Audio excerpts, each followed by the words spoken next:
Baik, bismillahirrahmanirrahim. Kita mulai hadirin sekalian, dan saya mohon maaf ya, mungkin ini tidak seperti biasanya karena harus sempurna secara lighting dan suara karena kita masuk di TV satelit Madani TV. Jadi subhanallah Pak Muhsin, zaman pertama dulu kita masuk ke sini ada BBS TV dan saya kaget dengan lighting ini. Sekarang harus tiap hari pegang lighting. Walhamdulillah. Bismillahirrahmanirrahim. Kita mulai hadirin sekalian, ibu-ibu dan bapak-bapak. Dan siapa? Saya tidak bisa sebut satu persatu karena ada satu nama yang tidak bisa disebut lagi, Dr. Mahmud ya. Dan itu panjenengan tahu tidak, zaman berita pertama Dr. Mahmud itu meninggal, itu 3 hari semua pengajian saya kacau pengajian. Saya tidak bisa bikin materi, saya tidak bisa ngomong karena kenangannya yang begitu luar biasa. Bismillahirrahmanirrahim. Assalamualaikum warahmatullahi wabarakatuh.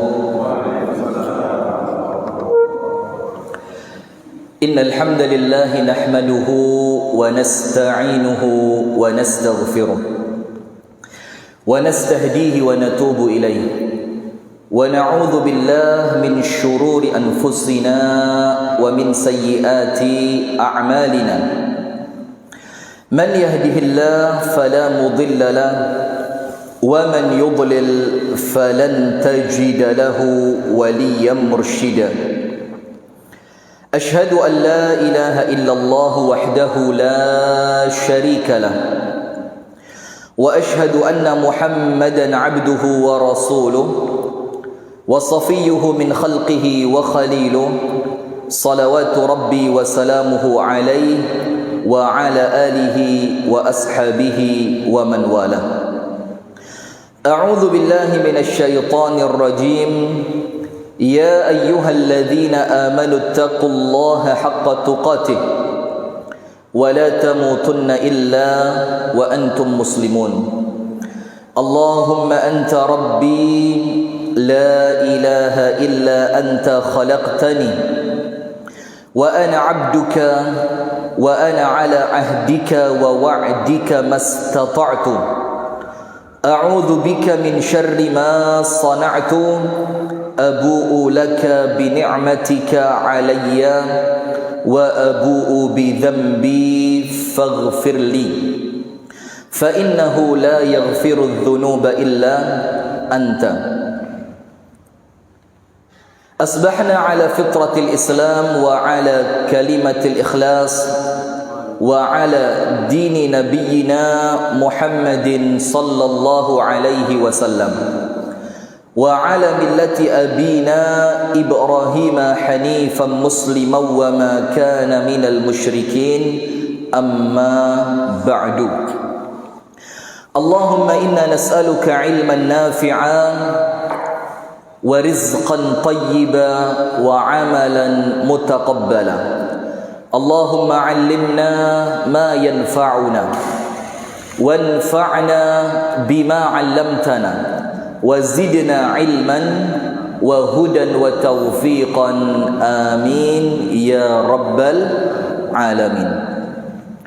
Hadirin sekalian, ibu-ibu dan bapak-bapak, jamaah yang saya sudah kangen bahkan semenjak 2 tahun yang lalu, dan kepada seluruh pemirsa Madani TV dimanapun Anda berada, puji dan syukur alhamdulillah kita haturkan kepada Allah atas limpahan nikmat yang Allah karuniakan kepada kita sehingga di pagi hari ini kembali kita dipertemukan oleh Allah Subhanahu wa taala dalam majlis Coffee Morning Masjid Nurul Falah, Perum Chandra Kirana, Kota Kediri. Dan kita berdoa kepada Allah Subhanahu wa taala semoga apa yang kita amalkan di pagi hari ini, semoga apa yang kita niatkan dan kita lakukan di pagi hari ini, wabil khusus ibu-ibu yang saya lihat tadi, subhanallah, saya mau baru datang masuk pintu gerbang sana, pintu gerbang sebelah selatan, ada Bu Husni yang sudah riwa-riwi sepeda motor nggak tahu berapa kali, balik lagi sampai tadi ba'da salat muter-muter lagi. Jadi tidak tahu saya cari apa. Bu Husni ini cari apa tidak tahu. Bagaimana Pak Dokter Husni? Tadi Bu Husni cari apa tadi? Cari gorengan wala cari wajan wala apa? Nah, maka saya doakan semuanya, mudah-mudahan semua jerih payah dari takmir Masjid Nurul Falah, semua jerih payah dari ibu-ibu dari Masjid Nurul Falah, dan semua hadirin yang datang oleh Allah Subhanahu wa taala dibalas dengan kebaikan yang sempurna dunia sampai akhirat. Amin ya rabbal alamin. Kemudian berikutnya salawat beriring salam semoga tercurah dan terlimpahkan kepada uswah kita, suri tauladan kita dan kekasih kita bersama, Nabi besar, Nabi agung, An-Nabi Muhammad sallallahu alaihi wasallam, beserta seluruh keluarganya, beserta seluruh istrinya, beserta seluruh sahabatnya, dan seluruh di antara umat dan pengikutnya yang setia menjalankan sunnah, menjalankan tuntunan dan menjalankan ajarannya ila yaumil qiyamah. Hadirin sekalian yang dirahmati dan diberkahi oleh Allah Subhanahu wa taala, insyaallah untuk Coffee Morning periode 3 bulan ke depan, khusus pas jadwal saya yaitu Sabtu ganjil, Sabtu pertama dan Sabtu ketiga, kita akan membahas mengenai serial kehidupan para salaf. Serial kehidupan para salaf. Dan kita ulang sekali lagi, karena tema saya seingat saya zaman itu juga ini.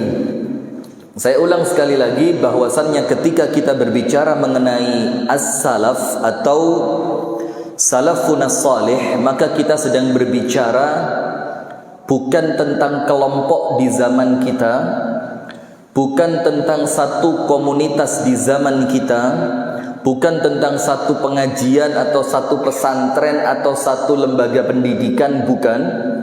Tapi ketika kita berbicara tentang as-salafus salih, itu kita sedang berbicara, bercerita tentang 3 generasi terbaik awal Islam, yaitu para sahabat Nabi radhiyallahu taala anhum ajma'in, kemudian para tabi'in, dan kemudian para tabi'ut tabi'in. Jadi 3 generasi ini. Yang ini kemudian oleh An-Nabi sallallahu alaihi wa alihi wa sahbihi wasallam dikatakan di dalam hadis yang sahih, khairul qurun qarni. Sebaik-baik generasi di alam semesta ini, itu Rasul katakan yaitu generasiku dan orang-orang yang hidup di zamanku, yaitu para sahabat. Kemudian dikatakan tsummal ladzina yalunahum, kemudian generasi setelah mereka, yaitu para tabi'in.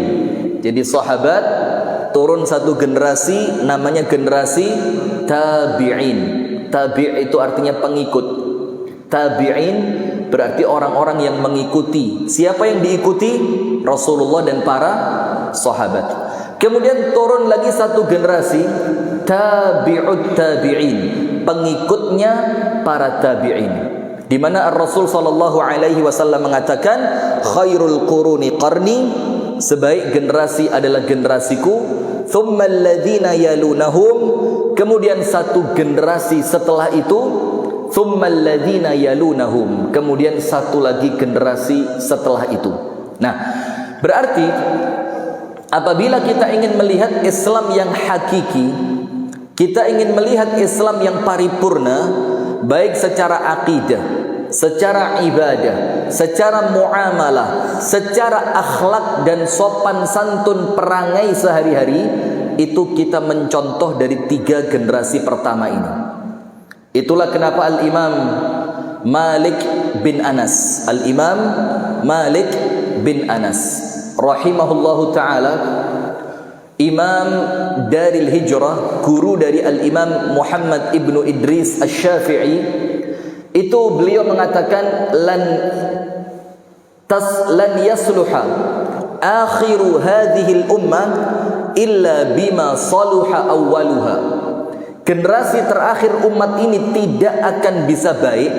Jadi generasi akhirnya umat ini tidak akan baik kecuali dengan sesuatu yang menjadikan baik generasi awal mereka. Jadi kalau generasi terakhir ini kepingin baik, kita tidak perlu nyontoh artis wala yang tidak karuan sekarang pakai baby jin itu. Tahu antum sekarang lagi rame itu, bayi yang ada jinnya itu lagi rame sekarang, tidak tahu. Jadi termasuk artis-artis terkemuka, bahkan testimoninya itu tidak karuan. Ini menunjukkan orang yang dangkal secara akidah. Bayi dipegang, sakit, psikisnya sakit. Itu orang sakit secara psikis. Mana dokter saraf di sini? Sakit secara psikis itu. Bayi dipegang, nanti dibilang bayinya bisa ngomong, nanti dibilang bayinya bisa ngingetin ibunya, bu, waktunya sholat, maghrum majanin, orang gila, orang-orang sakit secara psikologis. Nah, maka bukan kita nyontoh para artis, tidak pula kita nyontoh kemudian atlet bola yang lagi rame sekarang ya. Oh, sedih Indonesia kalah, loh ya sedih. Tapi permainan, permainan. Antum tidak tahu kalau itu Indonesia menang, yang bahagia nemen siapa? Mafia-mafianya. Wallahu taala a'lam bissawab ya. Nah, maka apabila kita ingin baik di akhir generasi ini, maka tidak ada cara yang menjadikan kita baik kecuali nyontoh secara percis, mi'ah bil mi'ah, 100% apa yang menjadi akidahnya, ibadahnya, muamalahnya dan akhlaknya generasi di zaman salaf dahulu. Nah, maka itulah kenapa kemudian di 3 bulan ke depan ini insyaallah kita akan membicarakan mengenai serial kehidupan para salaf. Dan kita mulai di pagi hari ini yaitu dengan ketawadhu'an para salaf. Tawadhu' itu artinya rendah hati, bukan rendah diri. Jangan salah paham ya. Jadi banyak orang mengartikan tawadhu' itu katanya apa? Rendah diri. Bukan. Tawadhu' itu adalah rendah hati. Karena kalau rendah diri itu minder. Ketemu orang kaya, ciut. Ketemu kepala dinas, ciut. Ketemu kepala lapas, kepala lapas disebut juga ya, ciut. Kemudian ketemu bule. Yang bule itu dalam keadaan mungkin agamanya non-Islam. Sementara Allah katakan dalam Al-Quran, innal ladzina kafaru min ahlil kitabi wal musyrikina fi nari jahannam khalidina fiha ulaika hum syarrul bariyah. Allah bilang orang-orang kafir itu, orang-orang kafir baik dari orang-orang kalangan musyrikin, baik dari kalangan ahlul kitab Yahudi maupun Nasrani. Allah bilang apa? Syarrul bariyah. Mereka itu seburuk-buruknya manusia. Lu antum yang sujud sama Allah, tunduk patuh dengan aturannya Allah, kenapa ngelihat orang yang kemudian Allah bilang seburuk-buruknya manusia, lah kok malah minder? Nah, maka itu yang akan kita bahas mengenai kerendahan para salaf. Yang pertama, pemirsa Madani TV dimanapun anda berada, yang semoga kita bersama senantiasa dirahmati dan diberkahi oleh Allah Subhanahu wa taala. Yang pertama, arti kata tawadhu. Tawadhu, orangnya namanya mutawadhi'. Kalau jamak namanya mutawadhi'un atau mutawadhi'in, orang-orang yang rendah hati. Apa arti tawadhu? Diambil dari bahasa Arab, dari kata wadha'a. Apa wadha'a itu? Meletakkan sesuatu sampai pada posisi yang paling rendah. Itu namanya wadha'a, meletakkan sesuatu pada posisi yang paling rendah. Maka tawadhu' itu artinya adalah kita meletakkan diri kita, jiwa kita, nafsu kita, semua yang ada pada diri ini, egoisnya, perasaan hebatnya, kemudian ketampanannya, kecantikannya, jabatannya, kedudukannya, ketenarannya, apalagi semua yang berkaitan dengan diri itu kita jatuhkan sejatuh-jatuhnya. Itu secara bahasa. Secara istilah, apa itu tawadhu'? Tawadhu' artinya adalah secara istilah, man lam yara annahu khairan min ahadin. Ini susah, ini wangel, jujur angel. Wes, ini jujur. Ini kalau bukan materinya ini, kira-kira saya juga tidak ngomong begini. Ini gara-gara materinya saja. Sama ketika disuruh ceramah tentang ikhlas begitu. Kita ini ceramah tentang ikhlas bukan karena kita sudah ikhlas, tuntutan materi. Iya, tuntutan apa? Materi. Tapi harapan kita dengan materi yang kita sampaikan itu mendidik diri sendiri sebelum mendidik orang lain. Karena antum tahu enggak? Pemirsa yang dirahmati Allah juga perlu tahu, ketika kita berceramah, objek pertama dari ceramah kita itu bukan pendengar atau pemirsa, lah.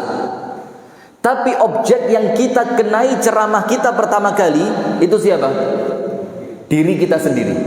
Maka ketika saya ngomong tawadhu, saya sedang menampar pipi saya sendiri. Kamu tawadhu, kamu ayo tawadhu, jangan sombong, jangan gaya tok, ojo sok hebat, jangan sok keren, jangan sok.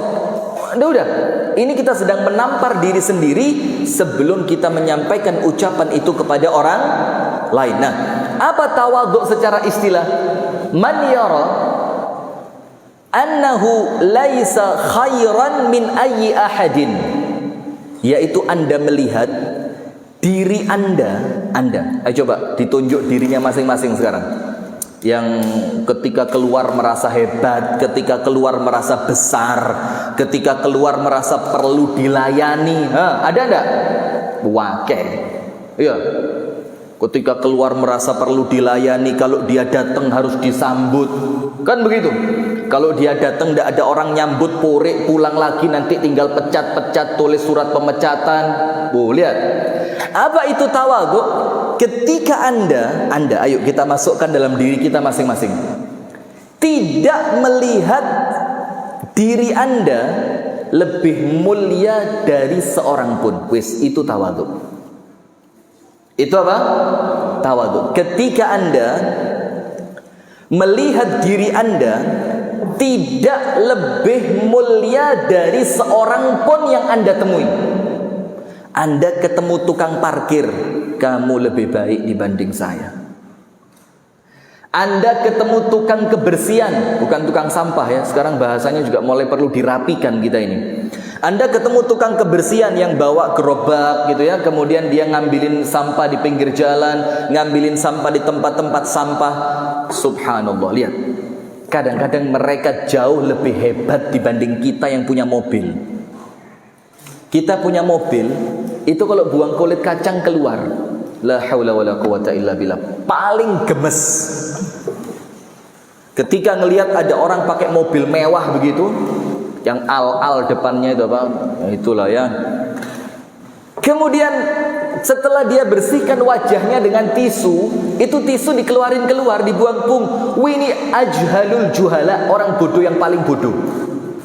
Mobil mewah dia punya, tapi akal pinter dia tidak punya. Maka kita punya satu prinsip, pinter dulu baru kaya.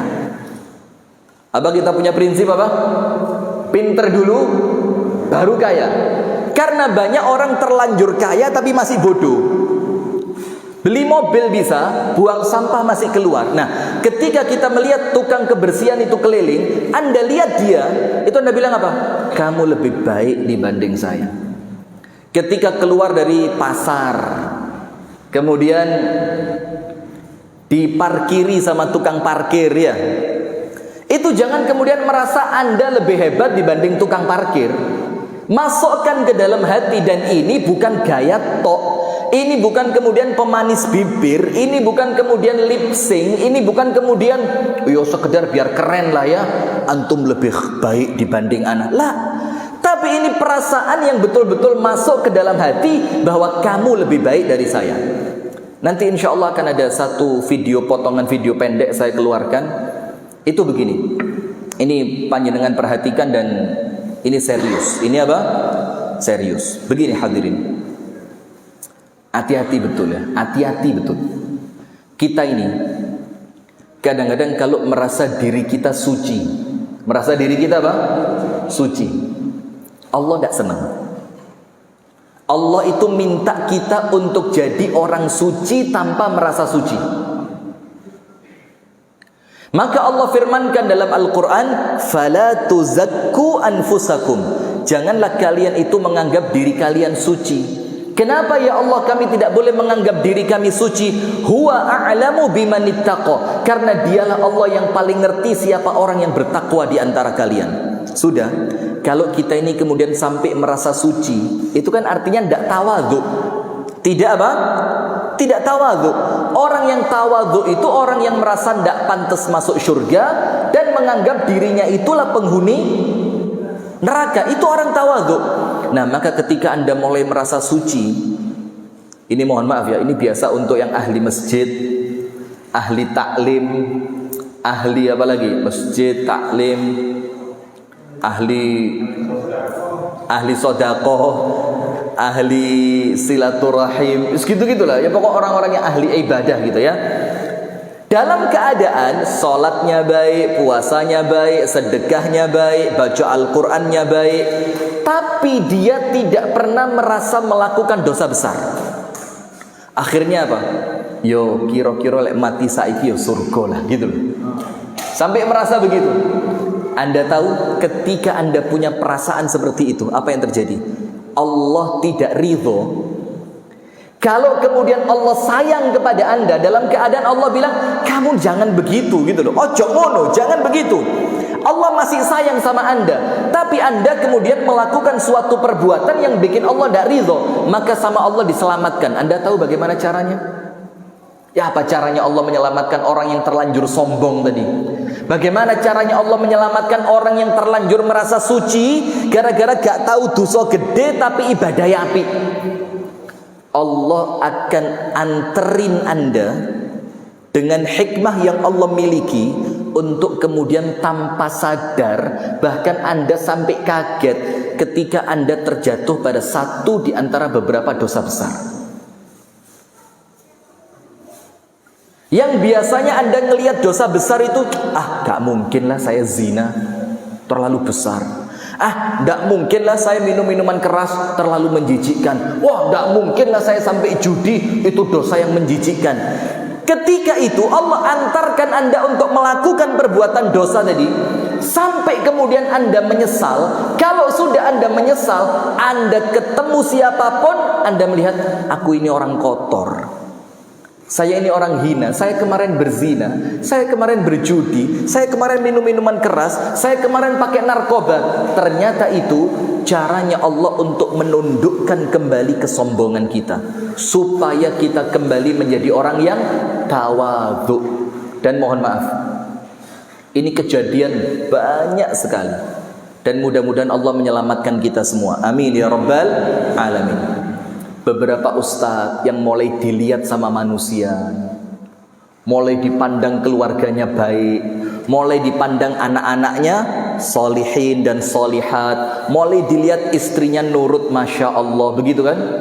Ketika mulai muncul rasa sombong dalam hati, aku kok, Allah kan tidak suka ya, karena ini ilmu warisannya iblis. Dan ini kejadian bukan kepada ahli maksiat, tapi kepada ahli ibadah.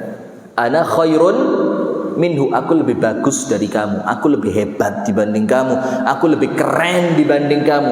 Nah, maka ketika ada seorang ustadz, seorang mubaligh, seorang penceramah yang mulai dipandang manusia, dilihat manusia, kemudian mulai muncul kesombongannya, apa yang terjadi? Rata-rata ada yang rumah tangganya rusak. Iya benda?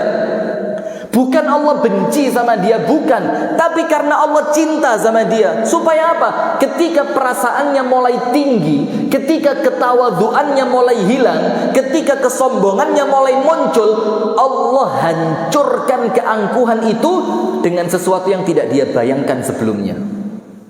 Iya benda? Nah, maka hati-hati. Sebelum ujian dari Allah itu datang, yang tahu diri. Sampai kemudian para ulama itu mengatakan apa? Rahimallahu mra'an arafa qadra nafsih.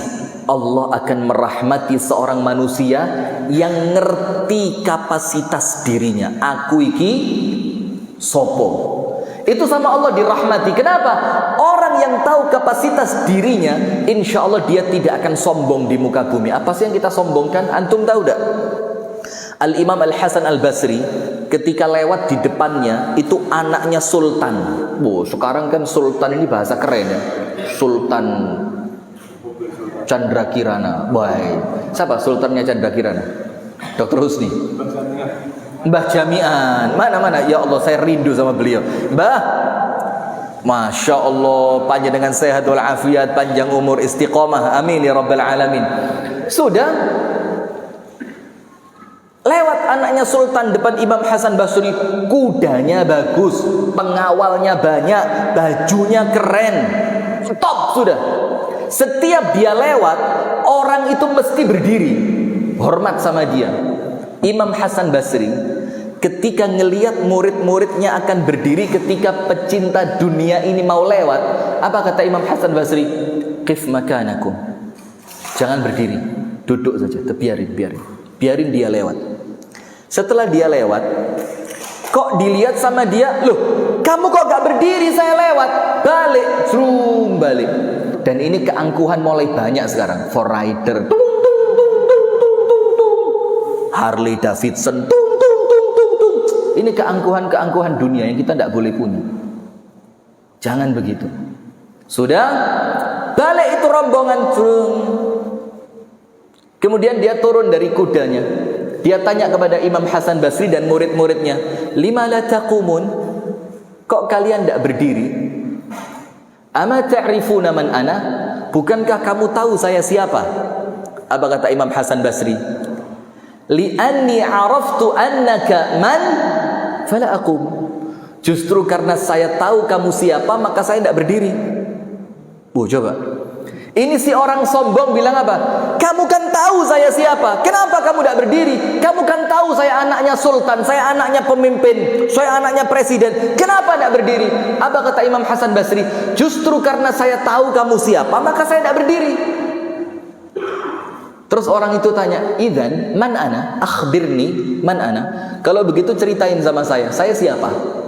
Kalau kamu ngaku kamu kenal sama saya, yang dengan kenalnya kamu kepada saya kemudian menjadikan kamu tidak berdiri, terus ceritain saya siapa? Apa kata Imam Hasan Basri? Awwaluka nutfah. Kamu itu manusia, jazakumullah khair. Kamu itu manusia yang awalmu adalah air mani. Kamu itu manusia yang awalmu adalah air mani. Awalmu apa? Air mani. Jijik apa tidak? Jijik. Wal'an tahmilu fi batnika al-qadhirah. Dan sekarang kamu bawa di perutmu itu kotoran. Wa akhiruka jifah. Dan terakhirmu itu apa? Jifah. Anda tahu apa itu jifah? Bangkai. Awalmu mani, tengahmu kotoran, akhirmu bangkai. Falima akum. Terus kalau begitu buat apa saya berdiri? Murid-muridnya Imam Hasan Basri kaget. Takut kalau gurunya bakal dihukum. Setelah ini anaknya sultan pergi, apa kata Imam Hasan Basri? Kasartu kibrahu. Aku hancurkan kesombongannya dia. Begitu. Jadi sudahlah, sebelum kesombongan kita dihancurkan oleh Allah lewat manusia, ayo hancurkan dengan diri kita sendiri. Nah itu apa? Tawadhu. Jadi tawadhu itu meletakkan diri kita pada posisi yang paling rendah. Jangan merasa hebat sakcuil pun. Jujur hadirin ya, sedikit aib kita sama Allah dibongkar, jangan ceramah. Ketemu Anda saya malu. Apalagi sampai disuruh ceramah. Serius ini bukan sedikit tag sama Allah dibuka par gitu ya. Jangankan sampai disuruh ceramah, apalagi sampai masuk di Madani TV. Itu suruh ketemu Anda, itu muka saya tak tutupi ember. Saking malunya. Dan Anda itu kalau kepingin tahu seseorang, tanya sama istrinya, sopo sih orang ini? Ketahuan sudah. Subuh telat, ngamuan, cerekel, ngengkelan, medit, aduse seminggu ping telu tok. Itu kalau mau tahu orang tanya sama siapa? Istrinya. Nah, itulah hadirin yang dirahmati oleh Allah Subhanahu wa taala. Sampai kemudian kita ini perlu menghancurkan kesombongan kita untuk tawadhu. Sebelum kesombongan itu Allah yang hancurkan lewat tangan hamba Allah. Mau dipermalukan orang? Tidak mau. Maka permalukan diri sendiri di hadapan Allah sebelum Allah permalukan dirimu di hadapan manusia. Saya ulang. Permalukan diri sendiri di hadapan Allah sebelum dirimu dipermalukan Allah di hadapan manusia. Faham sampai sini? Tidak usah gayat tok. Tidak usah apa? Tidak usah gayat tok. Sampai Anda tahu Al-Imam Muhammad Sa'id Ramadan Al-Buti, beliau bilang begini, aku ini kepingin ketemu dengan Allah itu dalam kebaikan. Kepingin ketemu Allah, kepingin. Tapi dalam artian bukan kepingin ketemu untuk meninggal dunia, bukan. Tapi apa? Ada satu ibadah yang ibadah ini mengantarkan diriku untuk berjumpa dengan Allah. Kayak elek pas ibadah itu kayak ketemu gitu sama Allah, dapat kliknya gitu, frekuensinya dapat. Terus Imam Sa'id Ramadan Al-Buti bilang apa? Aku awali dengan ibadah terkeren, sholat tahajud. Aku sholat tahajud tiap malam. Aku panjangkan bacaanku. Aku lamakan waktunya. Aku khusyukkan di dalam sholatku. Aku baca ayat-ayat tentang kecintaan Allah kepada hambanya. Ternyata aku tidak ketemu sama Allah. Kenapa? Karena ternyata hamba Allah yang sholat tahajud bukan cuma saya saja. Penuh saat dunia orang yang tahajud. Dan tahajud mereka jauh lebih keren dibanding tahajudku. Tidak ketemu sama Allah lewat situ. Karena apa? Jalannya macet. Yang kepingin ketemu lewat pintu tahajud terlalu banyak. Nah, namanya macet, antri. Orang antri cepat dapat enggak? Enggak. Namanya juga antri. Kemudian apa? Maka aku cari ibadah yang lain. Apa ibadahnya? Sedekah. Saya keluarin duit saya katanya. Setiap dapat keluar. Tidak pernah tersisa sedikit pun di kantong saya. Karena saya kepingin rindu berjumpa dengan Allah lewat pintu sedekah ini. Ternyata apa? Al-mutasaddiqina kathir. Ternyata orang yang gemar sedekah itu tumplek-blek. Banyak banget. Banyak. Dan sedekah mereka lebih banyak. Dan sedekah mereka lebih keren. Dan sedekah mereka lebih ikhlas dibanding sedekahku. Maka jalan ini ternyata penuh. Aku kepingin ketemu Allah dengan cepat. Aku lewat pintu baca Al-Quran sama. Aku lewat pintu silaturahim sama. Terakhir, aku ketemu satu pintu yang pintu itu kosong. Dan lewat pintu ini aku bisa cepat ketemu dengan Allah Ta'ala. Coba lihat hadirin. Ternyata satu pintu ini apa? Kosong. Yang lainnya penuh. Apalagi subuhan. Apalagi subuhannya di Chandra Kirana. Ada rotinya, ada tehnya. Tapi kan bahasanya coffee morning. Kok ini keluarnya tea morning ini? Where is the coffee? Oh ada ya? Ada. Siap. Bu Husni, ada kopinya Bu Husni ya? Pak Husni, Pak dokter tidak berubah. Biasanya kita ngaji duduk, beliau puter sana, ngawasi suasana, mengamankan keadaan. Betul Pak dokter ya? Oh, siap. Pelayan umat, Masya Allah, khadimul ummah. Sudah? Apa yang terjadi hadirin sekalian? Aku ketemu satu pintu yang pintu itu kosong. Apa ini hadirin? Pintu apa ini? Coba pemirsa Madani TV perhatikan. Ini pintu bab at-tadhallul amam Allah.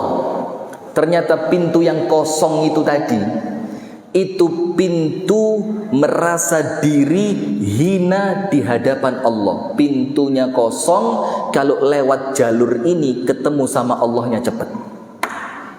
Pintu apa? Merasa hina di mana? Di mata Allah. Nah maka ternyata kalau panjenengan mengandalkan tahajud, maaf loh ya, maaf, panjenengan tahajud berapa rakaat sih? 11. Berapa juz yang dibaca? Ya trikul. Apa yang dibaca? Trikul. Qul huwallahu ahad, qul a'udzu birabbil falaq, qul a'udzu birabbin nas. Paling ketambahan 2, inna a'tayna sama wal asri. Bas khalas, sudah 5 surat ini dintei, trikul sama inna a'tayna sama wal.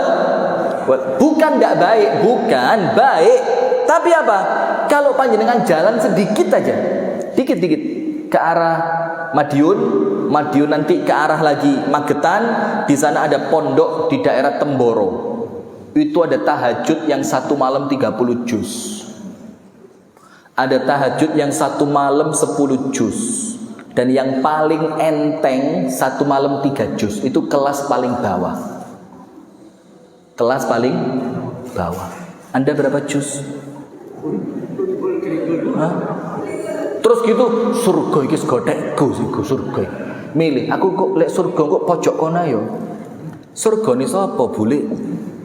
Kan begitu. Nah, sudah. Ternyata pintu yang kosong ini untuk cepat kita ketemu dengan Allah lewat pintu ini, bab at-tadzallul amam Allah, pintu merasa hina di hadapan Allah. Dan untuk kita tidak usah merasa hina, asline wis hina. Untuk kita ini tidak perlu merasa. Kenapa? Karena aslinya sudah hina. Nah, sekarang Ali Zainal Abidin, yaitu Ali bin Al-Hasan bin Ali bin Abi Thalib, cicitnya Rasulullah Muhammad sallallahu alaihi wasallam, ngisi ceramah. Jamaahnya banyak. Cicitnya Nabi. Iya kan? Kemudian datang seorang laki-laki asing, tidak dikenal di kampung itu, orang baru. Kemudian langsung berdiri di majelisnya Ali Zainal Abidin. Apa yang terjadi? Itu cicitnya Nabi Muhammad diejek sampai habis. Kamu yang ngaku cicitnya Nabi? Dibilang, saya tidak ngaku, tapi memang iya. Kamu ini orang paling bakhil di tempat ini. Kamu ini orang paling sombong di sini. Kamu ini orang paling bodoh. Habis cacian makiannya. Muridnya Ali Zainal Abidin bilang apa? Ta'adab. Tatakallam amam hafidhin Nabi. Kamu orang asing yang beradab. Kamu ini sedang ngomong di depan cicitnya Nabi. Apa kata Ali Zainal Abidin? Anta uskut. Kamu diam. Jarang-jarang loh ada orang berani ngomong jujur sama saya. Maka biarin dia selesai ngomong, kamu diam dulu. Disuruh melanjutkan istamir, terusin.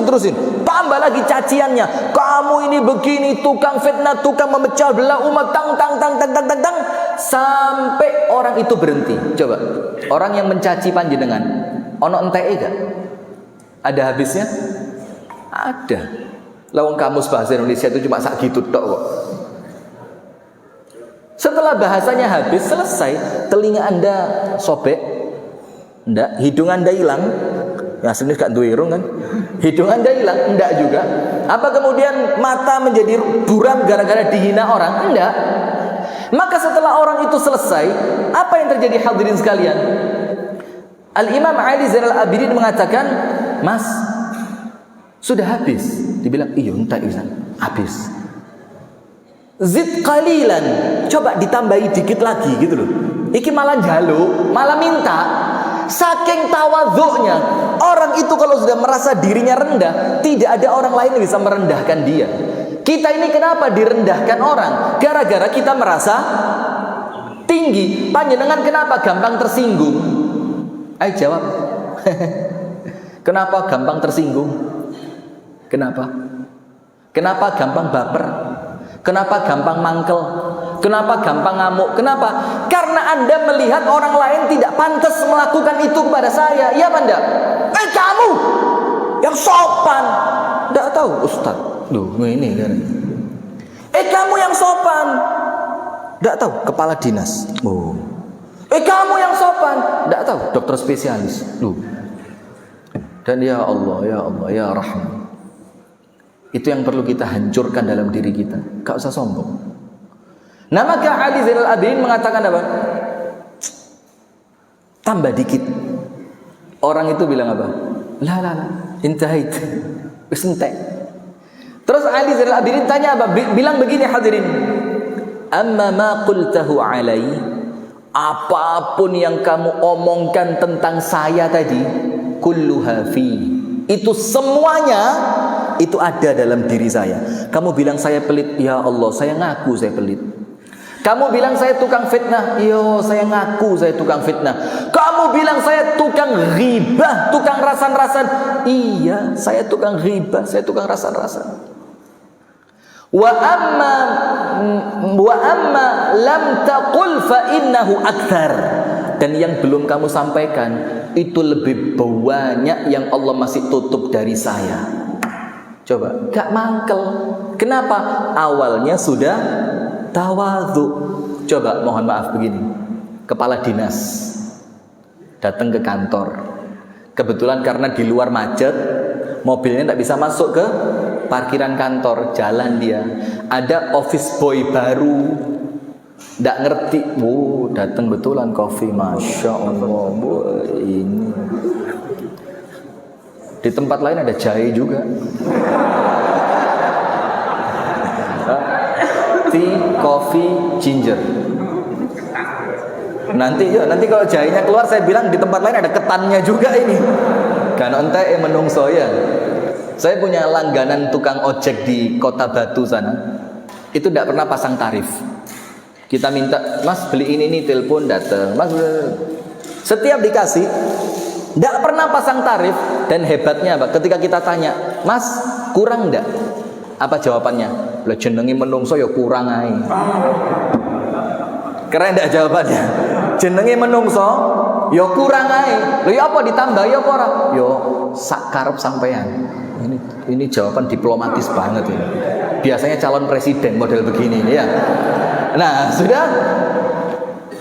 Maka hadirin sekalian, kepala dinas tadi masuk, jalan kaki karena mobilnya kena macet di luar gitu kan misalkan. Terus ada office boy baru.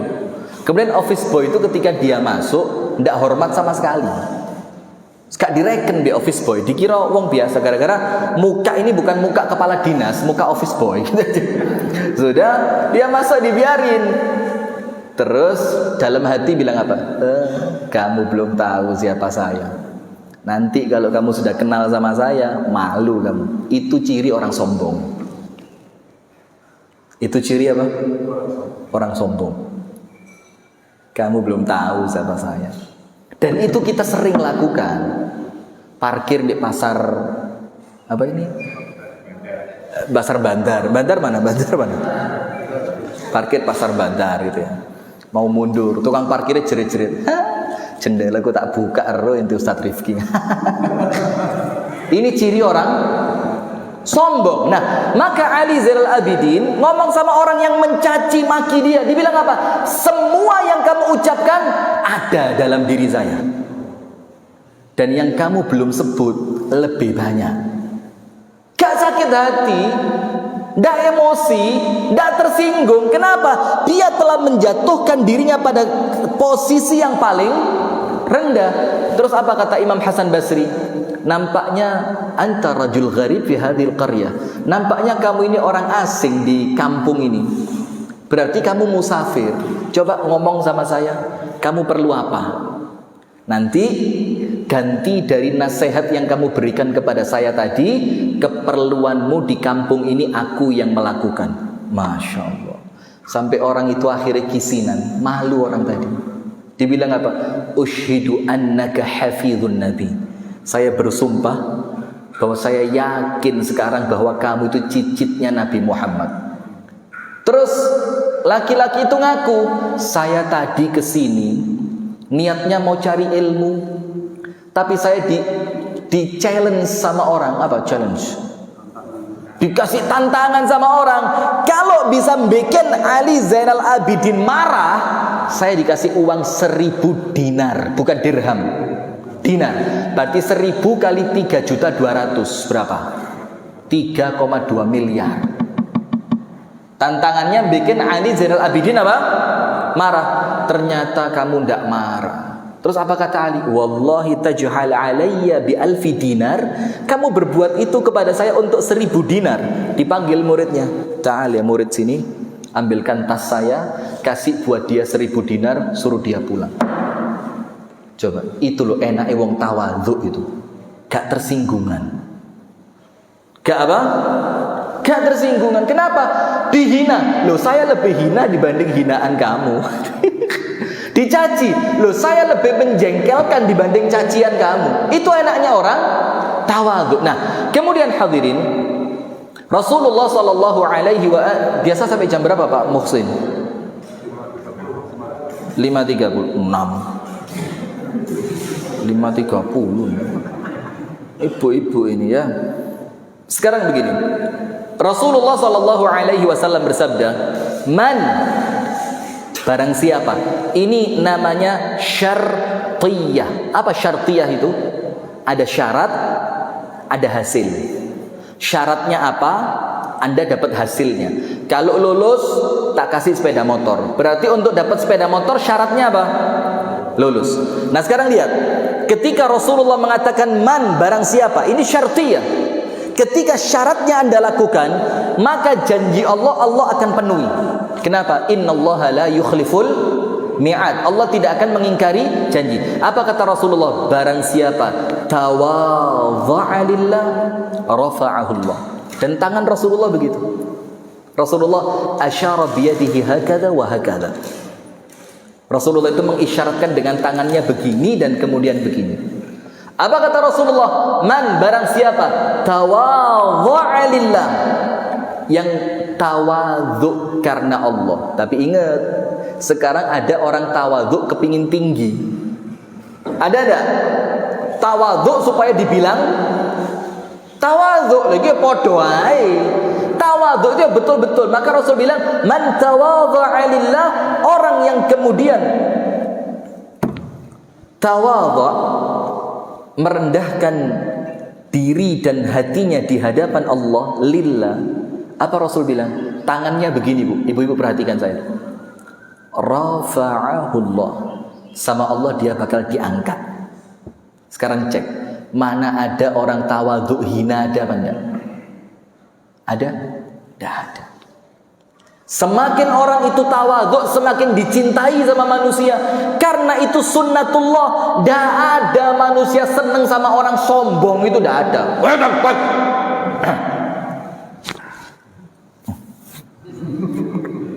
Itu orang ngelihatnya jijik. Ih, gila nih.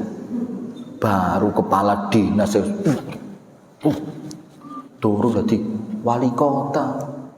Belum jadi bupati. Kalau bupati belum jadi gubernur. Kalau gubernur belum jadi menteri. Kalau menteri, tapi ada menteri pengen jadi gubernur ya. Kalau jadi menteri, kalau sudah jadi menteri belum jadi presiden. Sudah, kalau sudah jadi presiden, Allah baru presiden Indonesia, belum presiden Amerika. Kalau sudah jadi presiden Amerika, Allah baru presiden, bukan pemilik dunia. Gak ono menangnya orang tawadhu, apa orang sombong itu, tidak ada. Tidak ada menangnya. Nah maka sunnatullah, di mana-mana orang pasti cinta sama orang yang rendah hati, dan di mana-mana orang Allah hantarkan untuk benci kepada orang yang sombong. Nah maka Rasulullah bilang, man tawadha'a lillah rafa'ahu Allah. Orang yang tawadhu karena Allah, dan itu diulang 3 kali. Diulang 3 kali. Rafa'ahu Allah, diangkat sama Allah. Rasul bilang, barang siapa yang tawadhu, rafa'ahu Allah, diangkat sama Allah. Dibilang lagi, man tawadha'a lillah rafa'ahu Allah. Kemudian apa? Anda lihat. Ini saya sampaikan supaya jadi perhatian buat kita ya. Saya ngomong begini bukan bukan kayak enggak, tapi ini ilmu yang kita perlu sampaikan untuk mendidik diri kami pribadi dan mendidik hadirin sekalian dan semua pemirsa Madani TV. Dibilang begini hadirin. Dosa berupa kemaksiatan la tahjub anillah, tidak menghalangi Anda untuk ketemu dengan Allah. Tidak. Anda melakukan dosa apapun berupa kemaksiatan, itu tidak bisa menghalangi Anda dari Allah.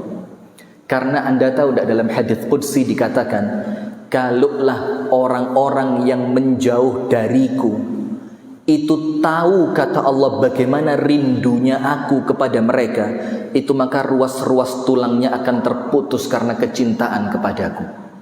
Itu orang yang menjauh dari Allah, bagaimana kerinduan Allah kepada mereka. Terus bagaimana dengan orang yang datang kepada Allah?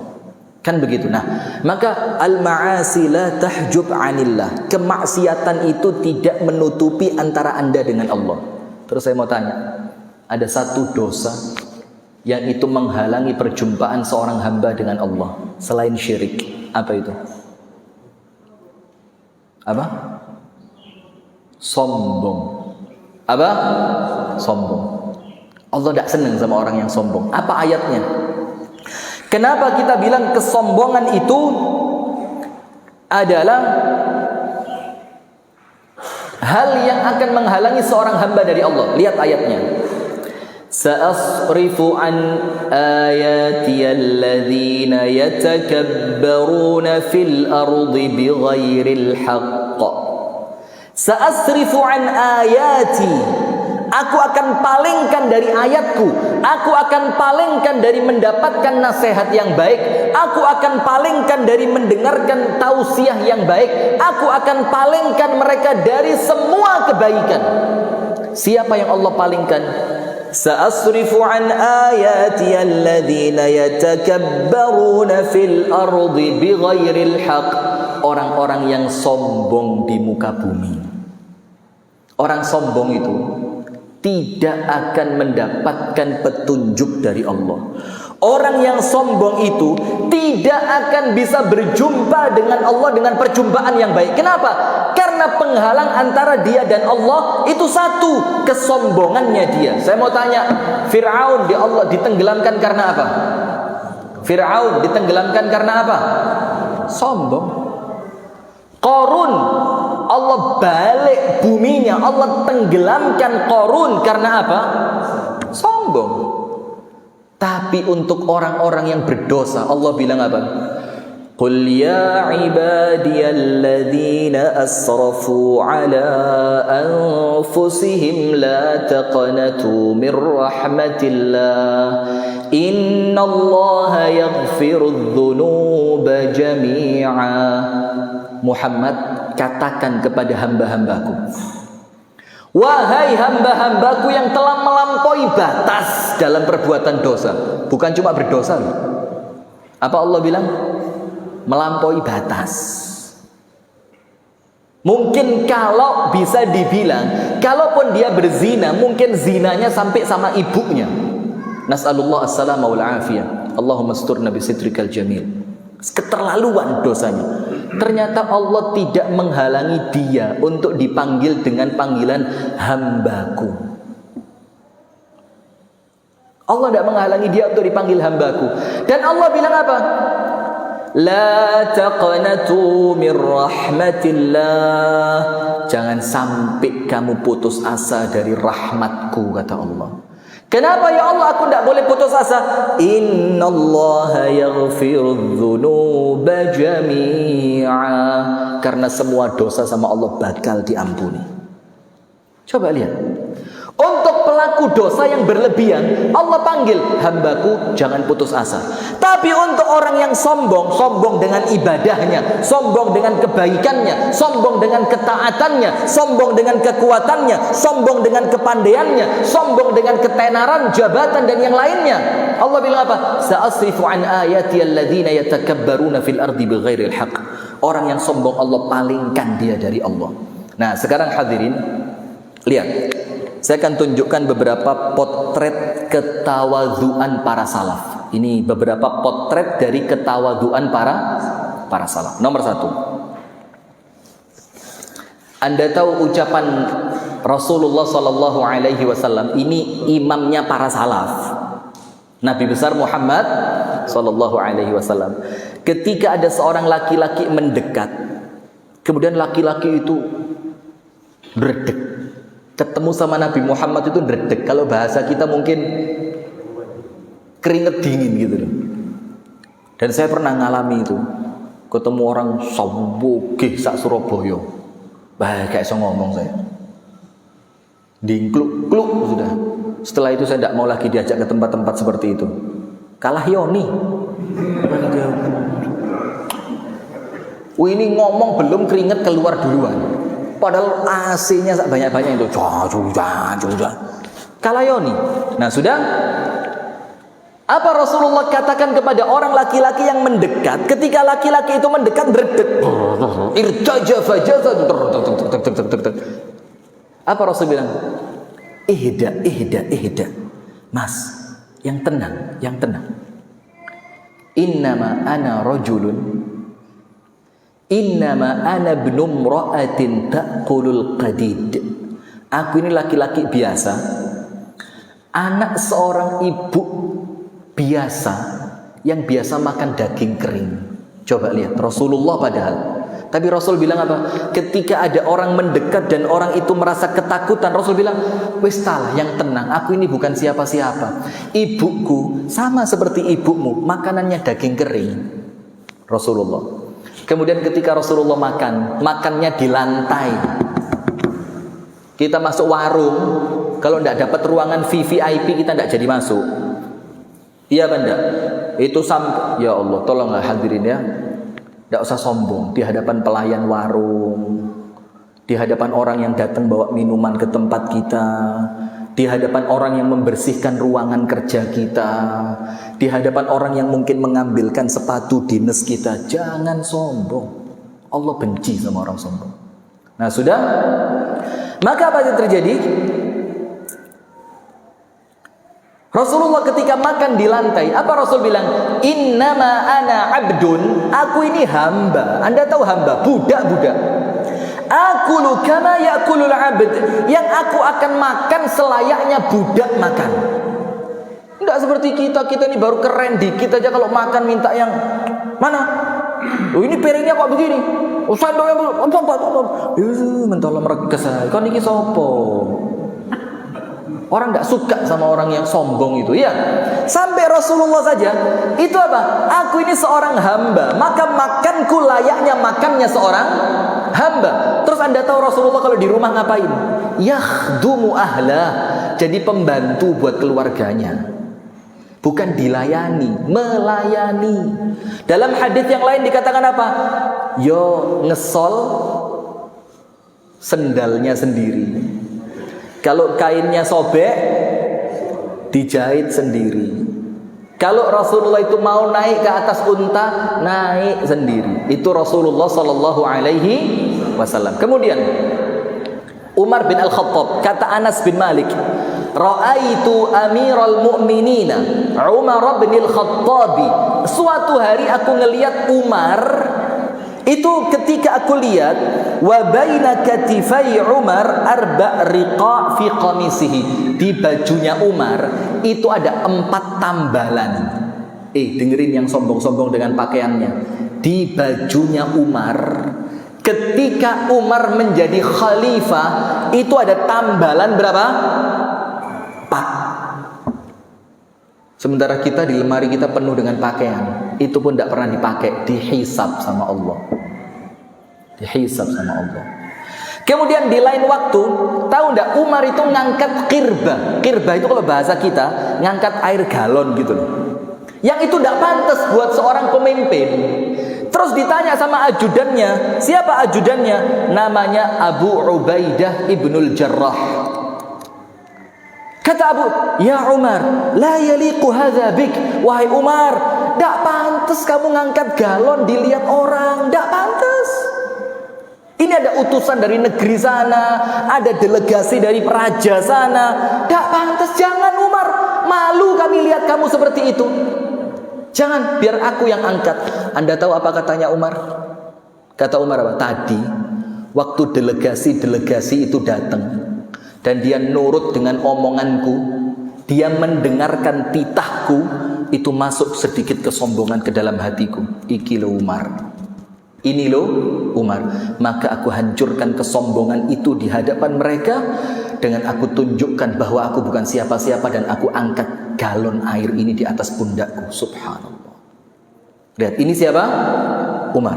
Kemudian Disebutkan oleh Al-Imam Abu Nuaim dalam kitabnya Hilyatul Auliya dari seorang laki-laki dari kalangan tabi'in bernama Muhammad ibnu Aslam At-Tusi. Muhammad bin Aslam At-Tusi. Itu dia mengatakan begini, laqad sirtu fil ardi wa durtu fiha. Aku ini keliling dunia. Kata Muhammad bin Aslam At-Tusi, aku keliling dunia. Dan bukan sekali, laqad durtu fiha, berkali-kali. Terus Muhammad bin Aslam mengatakan apa? Dengerin yang rajin sholat, yang rajin sholat, yang rajin sholat. Dengerin. Apa kata dia? Fabilladzi la ilaha illahu ma ra'aitu nafsan tusalli ila al-qiblati syarran 'indi min nafsi. Ketika aku keliling dunia, tidaklah aku melihat seorang pun yang sholat menghadap kiblat kecuali aku lihat aku jauh lebih hina dibanding kamu. Tidak ada orang lebih hina kecuali diriku. Ini ketika keliling dunia. Setiap orang yang dia temui, dia katakan apa? Saya lebih hina dibanding kamu. Kalau dia merasa baik, kamu lebih baik dibanding saya. Kemudian disebutkan oleh Yunus ibn Ubaid, dia mengatakan begini, inni la a'uddu mi'atan min khisalil khair fama fiyya minha khaslatan wahidah. Ini seorang tabi'in loh, dan bukan tabi'in biasa, ini imamnya tabi'in, orang paling alim, paling ibadah di kalangan tabi'in, bernama Yunus bin Ubaid. Dia bilang apa? Aku ini pernah mencatat 100 kebaikan. 100 apa? 100 kebaikan. Dibilang apa sama dia?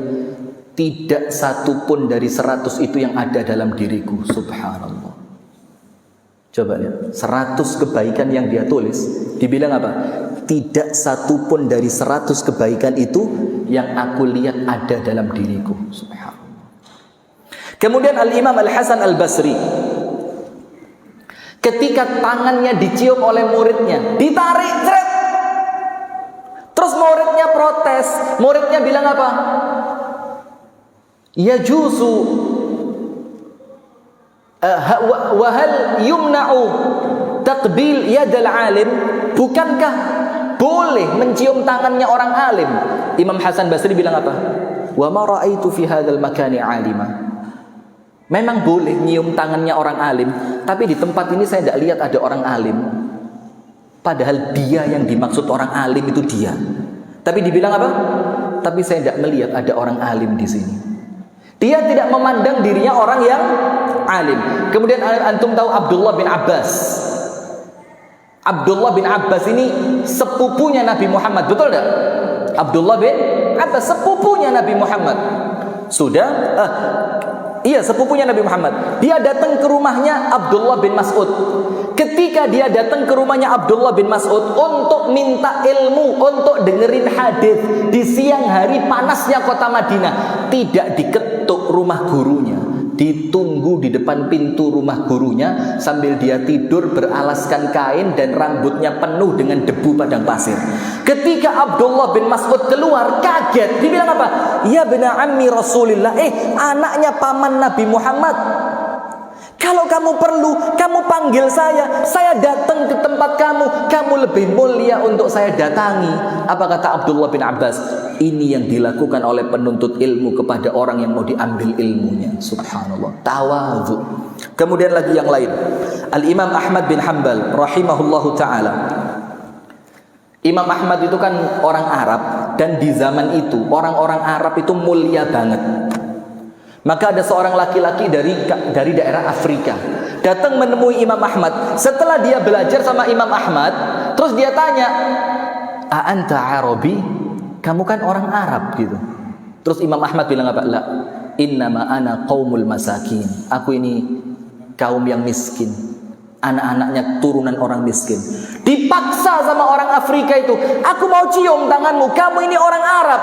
Apa kata Imam Ahmad? Innama ana qaumun masakin. Saya ini orang miskin. Diulang sampai 3 kali. Apa Imam Ahmad bilang? Ana qaumun masakin. Aku ini anak-anaknya orang miskin, tidak pantas dicium tanganku.